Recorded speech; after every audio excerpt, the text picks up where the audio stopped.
Alors, si vous avez vos Bibles, je vous invite à aller dans la deuxième lettre de Pierre, au chapitre 2. Si vous n'êtes pas là depuis longtemps, nous sommes dans une série, on s'approche de la fin d'une série qu'on fait depuis le mois de septembre sur les lettres de Pierre à l'Église. Aujourd'hui, Pierre introduit un sujet qui risque de faire un peu peur à certains, mais je vous assure que tout va bien se passer. Quand on arrivera à la fin, on verra pourquoi ce que Pierre nous dit ici est en fait une bonne nouvelle. Il y a des milliers d'idées reçues qu'on peut avoir au sujet de la foi chrétienne. Juste pour commencer, j'aimerais juste en mentionner trois. La première, c'est le christianisme n'est pas une religion, c'est une relation. Vous avez déjà entendu ça? OK. Deuxièmement, tant qu'on aime Dieu, la doctrine, donc la théologie, les choses que la Bible dit en précision et être en précis à ces sujets n'ont pas trop d'importance. Tant qu'on aime Dieu, tout le reste est un peu superflu. Si on aime Dieu et on aime les autres, tout le reste est un peu accessoire. Troisième idée reçue, un enseignement tiré de la Bible doit être bon. On entend quelqu'un prêcher, cela nous rassure lorsqu'il ouvre la Bible et qu'il lit des passages bibliques, et plus il lit de passages bibliques, et plus ça nous rassure. Je mentionne ces trois idées parce que dans notre texte d'aujourd'hui, dans ce que Pierre va nous dire aujourd'hui et en fait dans le texte qu'on va voir dimanche prochain aussi, l'apôtre Pierre va les détruire, assez brutalement d'ailleurs. Dans le texte qu'on a vu dimanche dernier, à la fin du chapitre 1, Pierre a rappelé à ses lecteurs de pourquoi ils pouvaient faire confiance à ce que lui et les autres apôtres leur disaient. Il a dit que c'était des témoins de la majesté de Christ. Ils avaient vu les paroles des prophètes de l'Ancien Testament confirmées devant leurs propres yeux. Et le Saint-Esprit qui a inspiré les prophètes, inspiré les apôtres aussi. Et donc, leur message portait l'autorité de Dieu lui-même. Comme il avait parlé à travers les prophètes dans l'Ancien Testament, il parlait à travers les apôtres maintenant. À tes souhaits. C'était important d'établir son autorité. Parce que le sujet auquel Pierre se tourne maintenant au chapitre 2, c'est une des raisons principales pour lesquelles il écrit cette lettre. De faux enseignants se sont toujours glissés dans l'Église. Au début du verset 1 de ce chapitre, Pierre parle même des faux prophètes dans l'Ancien Testament. C'était rien de nouveau, l'apparition de ces faux enseignants. Mais à chaque étape, le peuple de Dieu a besoin qu'on leur rappelle que cela puisse arriver et ils doivent savoir comment identifier ces faux enseignants quand ils arrivent. Et donc, on va prendre le chapitre 2 en deux parties pendant 2 semaines. Et donc, aujourd'hui, on va voir simplement le premier message, la première partie d'un message qui va durer 2 semaines en gros. Cette semaine, on va voir plutôt les paroles des faux enseignants. Et la semaine prochaine, on va regarder de plus près à leur vie. Donc, cela dit, commençons notre lecture ensemble à partir du verset 1 du chapitre 2. Il dit cependant, il y a eu parmi le peuple de prétendus prophètes. De même, il y aura parmi vous de prétendus enseignants. Ils introduiront sournoisement des doctrines qui conduisent à la perdition, allant jusqu'à renier le maître qui les a rachetés, et ils attireront ainsi sur eux une ruine soudaine. Beaucoup les suivront dans leur immoralité, et la voix de la vérité sera calomniée à cause d'eux. Dans leur soif de posséder, ils vous exploiteront avec des paroles trompeuses, mais leur condamnation menace depuis longtemps et leur ruine ne tardera pas. Alors on va s'arrêter là pendant quelques temps. Pierre va donner beaucoup plus de détails concernant ces faux enseignants dans le passage de la semaine prochaine. Pour l'instant, il introduit le sujet en nous donnant l'essentiel. La première chose qu'il dit, c'est que ces gens vont introduire sournoisement des doctrines qui conduisent à la perdition. Alors, quand on parle de ce qu'on considère des doctrines destructives qui conduisent à la perdition, ou comme on les appelle habituellement dans l'Église, des hérésies, quand on parle des hérésies, il est vraiment important qu'on fasse attention, qu'on comprenne l'idée du triage théologique. Alors, ce n'est pas un terme qui vient de moi, mais il est assez utile pour ce sujet.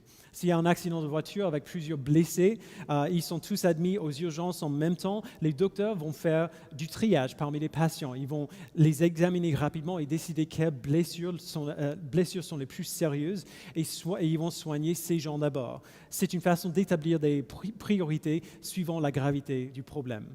Le triage théologique prend la même idée et l'applique à la doctrine. Il y a certaines questions de doctrine qui sont absolument fondamentales. Si on perd ces choses, on perd la foi chrétienne. Quelques exemples seraient la divinité de Jésus-Christ, le Dieu créateur, la Trinité, la doctrine du péché, la doctrine de la justification par la foi seule, et ainsi de suite. Ces doctrines sont absolument essentielles. Si on perd une de ces choses, on perd tout.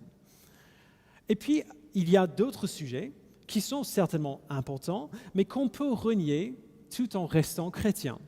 Par exemple, la doctrine de l'élection, dont on a parlé il y a quelques semaines, les questions autour des dons spirituels, les questions sur les rôles des hommes et des femmes dans l'Église. Ce sont des sujets qui sont très importants. Il serait vraiment difficile, voire impossible, par exemple, pour deux pasteurs de travailler étroitement dans une même Église s'ils ne sont pas d'accord sur comment aborder ces sujets. Parce qu'ils ont un impact sur quasiment tout domaine de notre enseignement et de notre pratique. Mais quand même, ce ne sont pas des questions centrales. Mes frères et sœurs qui ne sont pas d'accord avec moi sur la doctrine de l'élection sont absolument des chrétiens, sont quand même mes frères et sœurs, parce qu'ils ne rejettent pas les fondements de notre foi. Et puis, il y a d'autres sujets qui ont encore moins d'impact que ça. Ils ne sont pas moins importants, genre tout ce que Dieu dit dans sa parole est important, mais ils auront moins d'impact sur la vie de l'Église encore. Ce seraient des choses comme ce qu'on pense sur ce qui va se passer en détail au retour de Jésus-Christ, ou si c'est vraiment Moïse qui a écrit les 5 premiers livres de la Bible, et ainsi de suite. On peut très bien ne pas être d'accord sur ces sujets et même travailler ensemble de près parce que ces sujets ne sont pas souvent abordés. Il est vraiment essentiel de faire ce type de triage théologique quand on arrive devant un enseignement avec lequel on n'est pas d'accord, parce qu'il serait bien facile d'appeler quelque chose une hérésie alors que c'est juste un désaccord. Et c'est bien ça qui se passe en ligne très souvent, si vous voyez un peu ce qui se passe en ligne. Quand Pierre parle des doctrines qui conduisent à la perdition, il parle des enseignements qui sont contraires à ces doctrines que Christ et les apôtres ont présentées comme fondamentales. Si votre enseignement contredit ces choses, vous faites tomber de la ruine sur l'Église et sur vous-même parce que vous parlez d'une foi qui n'est plus chrétienne du tout.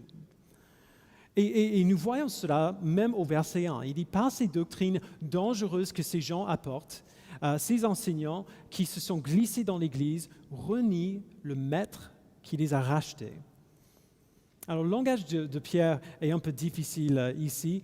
Est-ce qu'il dit que ces gens ont vraiment été rachetés et sauvés par Christ ? Non, parce que par leur reniement de Christ, ils attirent sur eux une ruine soudaine. Et les chrétiens ont la promesse que Dieu les a sauvés de cette ruine par la vie, la mort et la résurrection de Christ. Et donc, en fait, Pierre fait quelque chose de similaire à la fin du chapitre 2. Il se sert du langage de la rédemption, le langage du salut, de manière un peu ironique pour décrire une foi qui serait contrefaçon. Ces gens prétendent être rachetés, entre guillemets, ils prétendent être sauvés par la foi en Christ, et ils ont au moins un peu de crédibilité parce qu'ils font partie d'une église. Mais ce ne sont pas de vrais croyants. Ils renient le Maître qui, selon eux, les a sauvés. Alors maintenant, qu'est-ce que ces gens font ? La première chose que Pierre dit au verset 2, c'est qu'ils attireront des gens dans leur immoralité. Le mot immoralité ici parle d'un manque de maîtrise de soi. C'est se donner entièrement à des pratiques immorales. Et quand ce mot est employé dans la Bible, il parle le plus souvent du péché sexuel. Je vous donne un exemple de ce à quoi cela pourrait ressembler. Un faux enseignant qui prêche des doctrines dangereuses et qui entraîne les autres dans son immoralité. Ce pasteur ou cet enseignant, il est charismatique, il est intelligent, il est extrêmement convaincant. Il plaît aux chrétiens parce qu'il leur dit des choses qui sont très persuasives et qu'ils ont envie d'entendre. Et puis, il séduit des femmes ou des hommes en les faisant penser que pour entendre la voix de Dieu, pour être béni par Dieu ou être approuvé par Dieu, il faut passer par lui, le pasteur, l'enseignant. Et si ces gens veulent rester proches de lui, si ces gens veulent rester proches de lui, le pasteur, et avoir son approbation pour qu'ils transmettent leur message à Dieu, ils doivent lui apporter la satisfaction sexuelle. Alors, bien sûr, ce que je viens de dire est horrible, mais que Dieu nous vienne en aide, cela arrive. Ça arrive. Quand on entend ce que je viens de dire, et surtout comme je l'ai dit, on a du mal à croire que c'est possible. Alors, comment est-ce qu'on pourrait tomber dans un piège aussi facile à repérer? Eh bien, c'est parce que ce pasteur suggère, même très subtilement, que Dieu lui a donné à lui, le pasteur, un accès privilégié à lui-même. Et cela va à l'encontre de la doctrine fondamentale de la Bible, qu'il n'y a maintenant aucun intermédiaire entre Dieu et les hommes que Jésus-Christ seul. Pour accéder à Dieu, vous n'avez pas besoin de passer par moi. Vous n'avez pas besoin de passer par un autre pasteur ou un prêtre ou qui que ce soit. Jésus-Christ est le seul intermédiaire entre Dieu et les hommes. Et lorsque nous disons, ou même quand nous suggérons que cela n'est pas vrai, nous apportons une doctrine qui, si on ne fait pas attention, ouvrira la porte au péché et à l'abus, et oui, à la perdition aussi. Et c'est pour cela, comme dit Pierre à la fin du verset 2, la voix de la vérité sera calomniée à cause d'eux. C'est complètement normal. Un faux enseignant prêche de fausses doctrines afin de soulager son propre désir pécheur. Il abuse des gens dans son église de manière émotionnelle, matérielle, sexuelle, peu importe. Les gens à l'extérieur de l'église voient cela et ils disent « Eh bien, j'avais raison de rejeter, de rester là où je suis. Si Dieu est comme ça, je ne veux rien avoir avec lui. » Combien de gens ont vu le comportement abusif de certains soi-disant enseignants bibliques et trouvent Dieu coupable par association? Combien de gens ne veulent maintenant rien avoir avec Dieu, peu importe ce que nous pouvons dire à son sujet à cause de ce qu'ils ont vu les pasteurs faire? Alors ces faux enseignants amènent des doctrines qui conduisent à la perdition, les gens les suivent dans leur immoralité et à cause de la voix de la vérité est calomniée. Et ensuite, Pierre dit au verset 3 que dans leur soif de posséder, ils vous exploiteront avec des paroles trompeuses. Alors, ce qui motive ces gens n'est pas la gloire de Dieu, mais leur propre convoitise, leur soif de satisfaire à leur propre désir. Et quand il y a assez de convoitise, mais pas assez de gains disponibles pour satisfaire à cette convoitise, qu'est-ce qui se passe? On exploite ceux qui sont faibles pour obtenir ce qu'on veut. Comment on va le faire? Encore une fois, avec des paroles trompeuses, par le reniement des vérités qui sont fondamentales à notre foi. On va dire par exemple que Jésus-Christ est venu non pas principalement pour régler le problème du péché, pour absorber la colère de Dieu contre le péché, mais pour nous donner une meilleure vie selon nos critères. Que Jésus est venu pour nous enrichir, pour nous protéger de la maladie, pour nous aider à accomplir nos rêves. Ça, c'est un faux évangile. Ce n'est pas l'évangile de Jésus-Christ, c'est une doctrine qui conduit à la perdition. Et malheureusement, c'est un des enseignements les plus acceptés aujourd'hui dans notre monde. Si vous cherchez des prédications sur YouTube, vous trouverez souvent en premier lieu des gens comme Joel Osteen ou Benny Hinn ou bien d'autres qui prêchent ce genre de choses. Ce faux enseignement vient des gens qui se disent des enseignants chrétiens alors que c'est faux, qui présentent leurs enseignements comme des enseignements chrétiens alors que ça c'est faux aussi. Ça n'a rien à voir avec l'évangile de Jésus-Christ. Leur motivation, Pierre dit, c'est la soif de posséder. Leur acte, c'est l'exploitation. Leur méthode, c'est un discours trompeur. Et leur fin, Pierre dit, c'est la condamnation. À la fin du verset 3, il dit « Mais leur condamnation menace depuis longtemps et leur ruine ne tardera pas. » Après, dans les versets 4 à 9, il donne plus de détails et il va encore plus loin. Et il le fait de manière un peu bizarre. Dans ces versets, il établit un schéma.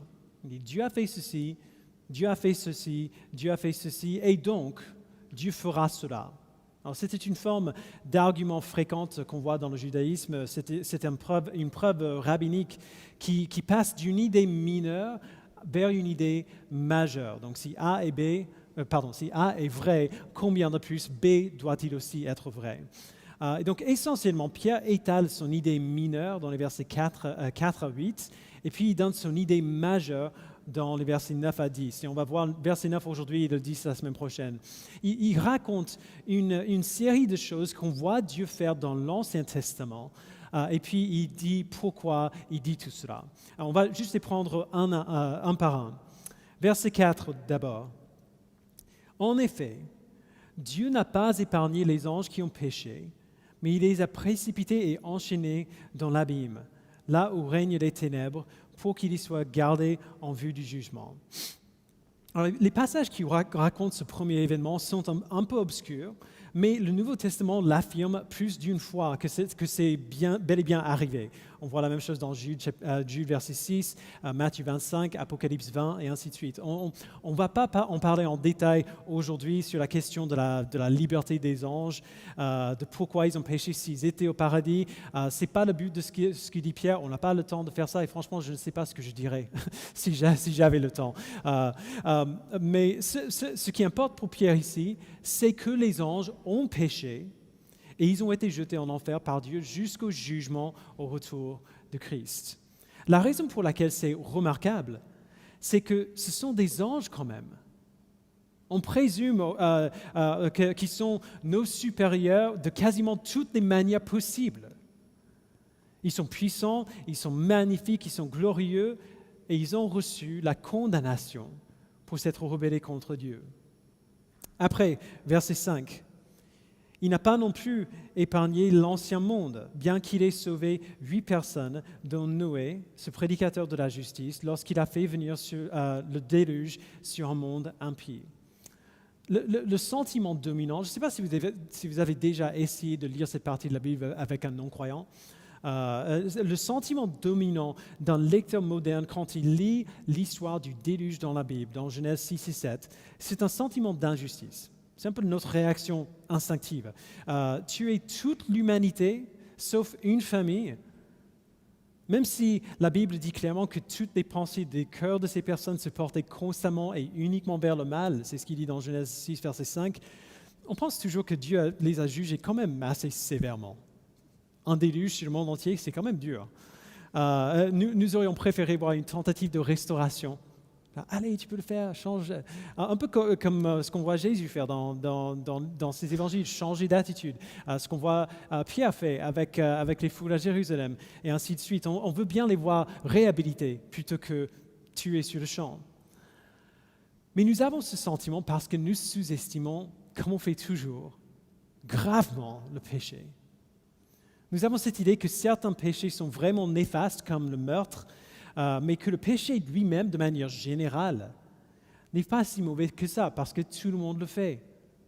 Tout le monde est pécheur, tout le monde commet des péchés. Nous trouvons que le vrai problème ici, c'est que Dieu est trop strict. Ça aussi, c'est une hérésie. C'est une doctrine qui conduit à la perdition. C'est pour cela c'est parce qu'on trouve Dieu trop strict que tellement de prédicateurs n'aiment pas parler du péché. Ils insistent plutôt sur que nous sommes tous essentiellement bons. Encore une fois, c'est un truc que Joel Osteen dit tout le temps. La Bible nous dit exactement le contraire. Peu importe combien nous pensons être bons, nous sommes des pécheurs, nous sommes des rebelles contre Dieu et même le moindre péché est un affront contre le Dieu saint qui nous a créés. Du coup, Dieu est juste de punir le péché et il fera tout ce qu'il faut pour l'enlever de la manière qu'il veut. Le déluge n'est pas injuste. C'est ce qu'on mérite tous. Ce qui est vraiment injuste, c'est qu'il ne fasse pas de nouveau ça. Bref, verset 6. Par ailleurs, il a condamné à la destruction et réduit en cendres les villes de Sodome et de Gomorrhe, pour les donner en exemple à ceux qui par la suite vivraient dans l'impiété. Il parle de cet épisode dans le livre de la Genèse, où Dieu détruit 2 villes en envoyant sur eux du feu et de la soufre en jugement pour leurs péchés. C'est comme une version mini du déluge. Même selon nos standards modernes, Sodome et Gomorrhe étaient des villes quand même dures. On se dit que si on lit Genèse 19 et on voit même un peu de ce qui s'y passait, on peut accepter peut-être malgré nous-mêmes que si jamais des gens méritaient cela, c'était des gens qui vivaient dans cette ville. Donc on peut comprendre un petit peu pourquoi Dieu aurait fait cela quand on voit. Mais ensuite, Pierre dit quelque chose qui est difficile à accepter. Versets 7 et 8, il dit, après avoir détruit Sodome et Gomorrhe, il a délivré Lot le juste, qui était profondément attristé de la conduite immorale de ces hommes débauchés. Ce juste qui habitait au milieu d'eux tourmentait en effet jour après jour son âme juste à cause de ce qu'il voyait et entendait de leurs agissements criminels. Il faut qu'on arrête là un instant parce que vous qui connaissez l'histoire de Lot, vous vous dites peut-être qu'il y a quelque chose qui ne va pas dans ce que Pierre dit. On n'a pas le temps de voir tous les détails de cette histoire maintenant et on a des enfants présents, donc je veux faire attention. C'est assez gore, c'est pas gore, mais explicite, disons. Disons seulement que Lot, il était très loin d'être un modèle de justice dans cette histoire. Pierre a raison de dire que Lot était attristé par la dépravation des gens de Sodome. Il était plutôt misérable dans cette ville. La raison pour laquelle il était misérable, c'est parce qu'il connaissait le Dieu d'Abraham, son oncle, et il avait la foi en son Dieu aussi. Mais alors qu'il était tourmenté par le péché des gens de Sodome, Lot commet un péché qui est, surtout dans nos esprits modernes, tout aussi horrible. Le but de ce que Pierre dit ici n'est pas de dire si Lot lui-même était une bonne ou une mauvaise personne. Qu'est-ce qu'on a appris de la Bible au sujet des êtres humains? Il n'y en a aucun qui fasse le bien, même pas un seul. Psaume 14, l'apôtre Paul le répète dans Romains. Alors quand la Bible parle de quelqu'un qui est juste, elle ne parle pas de la bonne moralité de la personne en question. Ce n'est pas ça un homme juste selon la Bible. C'est plutôt quelqu'un qui a la foi et qui place sa foi en Dieu, que lui est juste. Pierre n'appelle pas Lot juste parce qu'il était bon. Il appelle Lot juste parce qu'il avait confiance en Dieu qui est bon. Vous voyez la différence? La Bible dit la même chose au sujet d'Abraham avant lui, qui était aussi pécheur lui-même. Abraham eut confiance en Dieu et cela lui a été compté comme justice. Romains 4, verset 3. Et grâce à cette simple foi, la foi que Lot avait placée en Dieu, Dieu l'a secouru. Alors on a toutes ces phrases de Dieu a fait ceci, Dieu a fait ceci. Dieu n'a pas épargné les anges quand ils ont péché, il n'a pas épargné l'ancien monde du déluge, il n'a pas épargné Sodome et Gomorrhe, mais Dieu a sauvé Noé, Dieu a sauvé Lot. Et puis au verset 9, si Dieu a fait toutes ces choses, ainsi donc, le Seigneur sait délivrer de l'épreuve les impieux et garder les injustes pour le jour du jugement où ils seront punis. Alors Pierre met ces faux enseignants dans le même panier que ceux qui, dans un désir d'impureté, courent après les plaisirs de la chair et avec ceux qui méprisent toute autorité. Et il dit très clairement que leur jugement arrive. Aussi difficile que cela puisse être de le voir, la protection que Dieu donne à ses enfants et son jugement des injustes, de ces faux enseignants, sont tous les deux de bonnes choses. La protection de Dieu de ses enfants et son jugement de ces faux enseignants sont tous les deux de bonnes choses. Nous n'avons pas besoin de nous inquiéter que les faux enseignants resteront impunis pour leur exploitation de ceux qui sont faibles. Nous n'avons pas besoin de nous inquiéter que ceux qui abusent,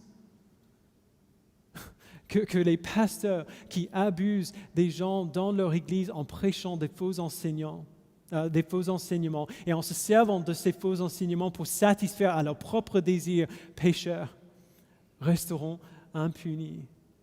Ils en sortiront peut-être indemnes ici sur cette terre, mais leurs péchés et leurs mensonges seront jugés par Dieu. Dieu s'en occupe. Il sait punir ceux qui méritent la punition.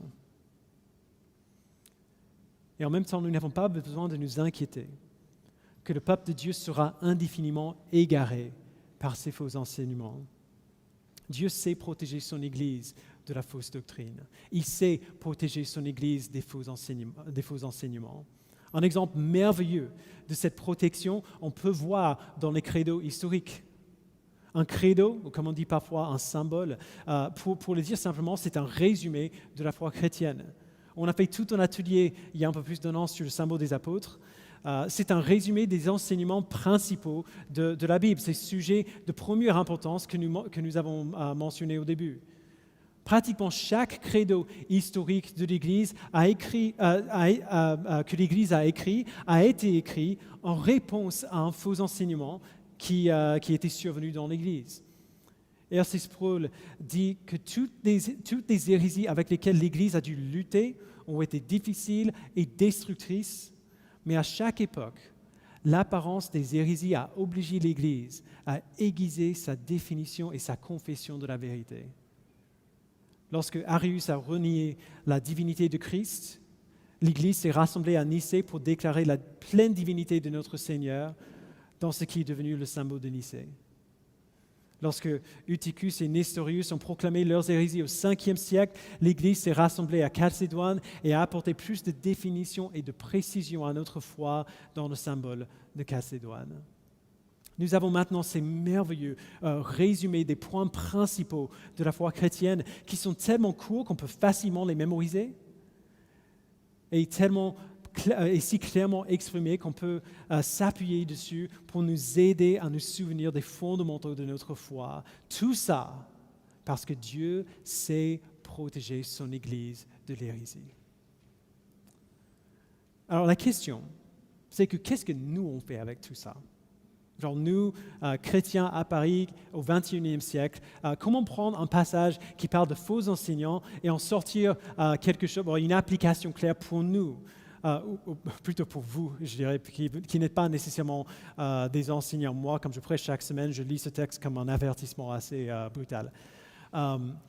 Ce passage et ce chapitre tout entier devrait être un correctif gigantesque pour plusieurs idées reçues, de fausses idées qu'on a peut-être adoptées sans même en être conscient, ces idées reçues que j'ai mentionnées au début. La première, le christianisme n'est pas une religion, mais une relation. Je comprends pourquoi on dit ça. L'idée de la religion rend les gens mal à l'aise. Alors quand on dit ça aux non-chrétiens, ça peut être rassurant, mais c'est pas vrai. C'est pas vrai de dire que le christianisme est une relation et non pas une religion. C'est une relation avec Jésus-Christ, évidemment, mais pas que. Le christianisme est une religion, en ce qui tient comme fondamental un certain nombre de doctrines distinctives. C'est ce qui définit une religion. La deuxième idée, peut-être plus subtile et certainement plus fréquente, tant qu'on aime Dieu, on n'a pas besoin d'être trop pointilleux sur les questions de doctrine. On se dit que la chose la plus importante, c'est d'aimer Dieu et d'aimer les autres. Tant qu'on fait ça, tout le reste est un peu accessoire. Ça, c'est pas vrai non plus. La doctrine est essentiellement les manières variées dont la Bible décrit notre Dieu. Et ça, c'est super important. Vraiment important. Si on ne sait pas comment Dieu se décrit lui-même dans sa parole, comment savoir qui on aime? Comment savoir qui on loue quand on loue le Seigneur le dimanche matin? J'ai utilisé cette illustration dans le passé, et elle ne vient pas de moi d'ailleurs, mais elle nous aide à voir pourquoi c'est important. Au début de l'Église, Lohan et moi, on avait souvent des gens à la maison le dimanche soir.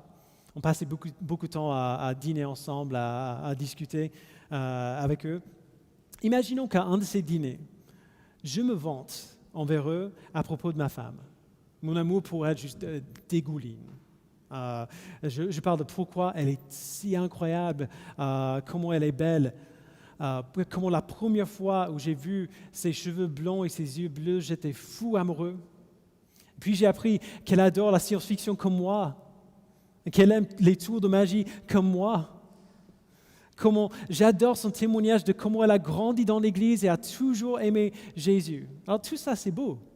C'est beau d'entendre un mari qui parle en bien de pourquoi il aime sa femme. Le problème, c'est que ces choses ne sont pas vraies. Ma femme n'est pas blonde, elle est brune. Elle n'aime pas du tout la science-fiction. Elle se moque de moi quand j'essaie de faire des tours de magie devant elle. Gentiment, mais quand même. Elle a grandi dans une famille non chrétienne. Elle a rencontré Jésus autour de ses 20 ans. Alors si je dis tout ça, peu importe combien c'est flatteur, elle va être à table en train de se dire « Mais attends, il a une autre femme ?» De qui il parle? Qu'est-ce qui se passe? Si je disais tout ça, j'aurais une discussion vraiment difficile devant moi plus tard. La doctrine est essentielle. Parler avec justesse de l'Évangile est essentiel. Ce n'est qu'à travers le filtre de la bonne doctrine que nous connaissons et aimons Dieu tel qu'il est et non pas tel qu'on imagine. Et nos idées d'ailleurs de ce qui devrait être, nos idées de à quoi ressemble un bon Dieu selon nos standards sont toujours des contrefaçons bas de gamme et pourries de ce que Dieu est vraiment. Alors est-ce qu'on doit connaître toute cette doctrine d'un coup? Bien sûr que non. On n'apprend pas à connaître un autre être humain d'un seul coup non plus, d'autant moins le Dieu infini qui a tout créé. Si vous êtes jeune dans la foi et vous ne connaissez pas beaucoup de doctrines, ne vous inquiétez pas, ça viendra. On a le temps. Mais nous devons nous assurer autant que possible que les choses que nous savons sur Dieu sont justes, que les choses que nous disons à son sujet sont justes. Et on devrait grandir dans notre connaissance de ces choses. Parce que sinon, on court le risque de devenir une proie facile pour quelqu'un qui essaie de nous dérailler pour satisfaire à son propre désir pécheur, qui nuit à notre foi pour obtenir ce qu'il veut. Une dernière fausse idée que ce texte corrige. Tout enseignement tiré de la Bible doit être bon. Rien ne pourrait être moins vrai. On peut se servir de la Bible pour dire n'importe quoi. On peut tordre les Écritures pour défendre quasiment tout, et les gens l'ont fait. Et ça arrive encore aujourd'hui tout le temps. Puisque c'est si important pour vous d'apprendre la bonne doctrine, d'apprendre ce qui est vrai sur Dieu, vous devez faire attention à qui vous écoutez, à quel enseignement vous suivez. On parlera de ça un peu plus dimanche prochain. Et d'ailleurs, je ne dis rien de tout ça pour vous faire peur, mais je serais fou d'imaginer que vous n'écoutez que moi. L'Internet nous a donné un accès sans précédent à des prédicateurs et à des enseignants, dont plusieurs sont excellents et dignes de votre attention. Malheureusement, l'Internet nous a aussi donné un accès sans précédent aux faux enseignants. Il leur a donné un mégaphone global pour balancer leurs hérésies. Et il se sert presque toujours de la Bible pour le faire.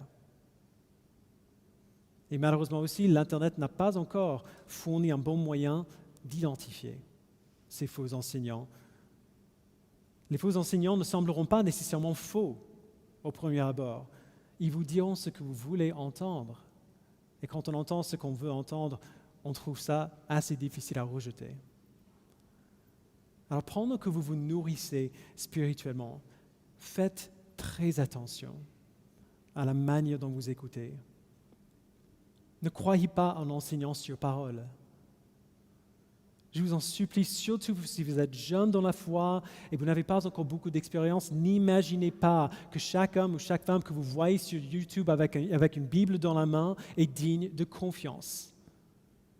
N'imaginez pas que tout ce que vous voyez sur Top Chrétien est digne de confiance. Certaines choses le sont, d'autres beaucoup, beaucoup moins. Alors du coup, comment est-ce qu'on sait? Comment est-ce qu'on discerne ce qui est digne de confiance et ce qui ne l'est pas? On revient aux Écritures nous-mêmes. On lit la Bible. On n'attend pas à ce que quelqu'un lise la Bible pour nous. On ne tire pas notre lecture de la Bible de ce qu'un prédicateur cite pendant sa prédication. On retourne à la source. On ouvre la Bible, on examine pour nous-mêmes. On retourne au credo historique, comme le symbole des apôtres qui nous donne des manières rapides et faciles pour identifier des points de doctrine qui sont fondamentaux à notre foi. Ou encore mieux, on se met ensemble avec nos frères et sœurs en Christ qui sont chrétiens depuis plus longtemps que nous, qui lisent la Bible depuis plus longtemps, et on demande qu'ils nous aident à lire la Bible. On lit la Bible ensemble. Et au fur et à mesure qu'on grandit dans notre connaissance de Dieu, on deviendra aussi de plus en plus capable de reconnaître des mensonges quand on les entend. Voilà la première chose. Ne permettez pas à YouTube d'être votre source principale de formation théologique.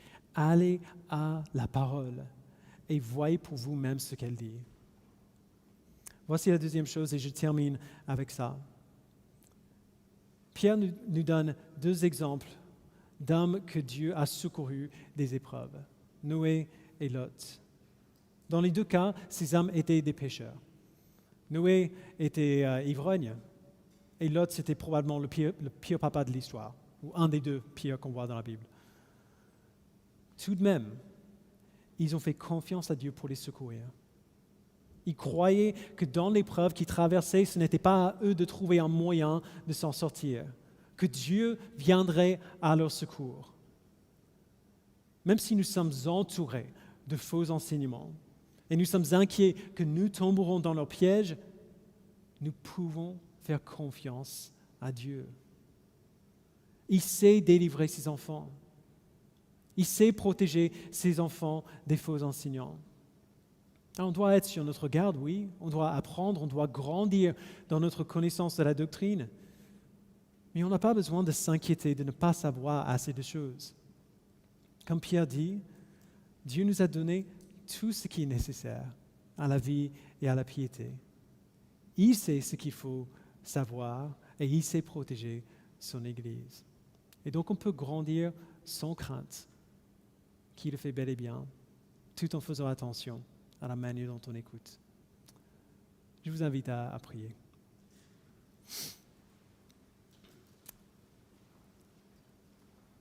Père, il est tellement difficile de ne pas aller à un extrême ou à un autre. De ne pas se dire, eh bien, si j'aime Dieu et si j'aime les autres, tout le reste est superflu. Quand on écoute un prédicateur, en fait, il a utilisé la Bible, donc ça doit être bon. C'est difficile, si on ne veut pas aller à cet extrême, de ne pas aller à l'autre qui dit tout ce que disent les prédicateurs est suspect et on ne doit faire attention qu'à nous-mêmes. Tu as toujours protégé ton Église.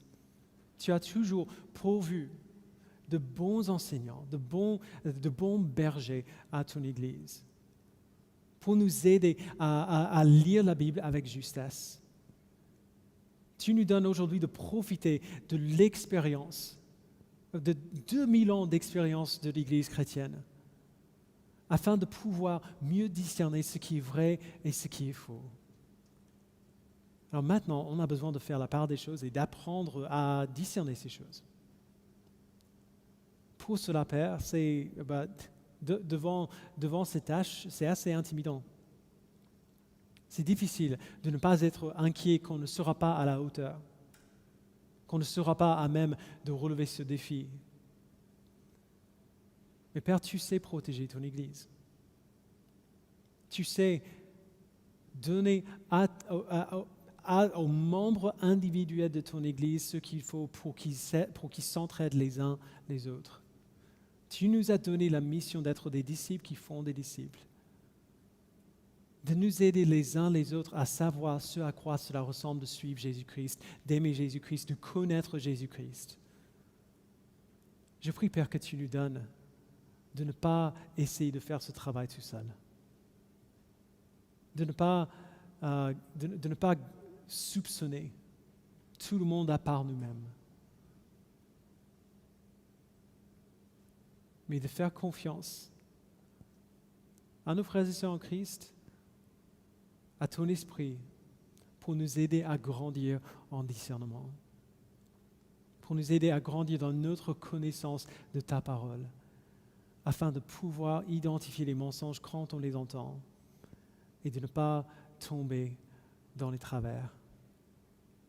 Merci, Père, pour ta fidélité dans le passé de protéger ton Église ainsi et pour ta promesse que tu protégeras toujours ton Église. C'est au nom de ton Fils que nous le prions. Amen.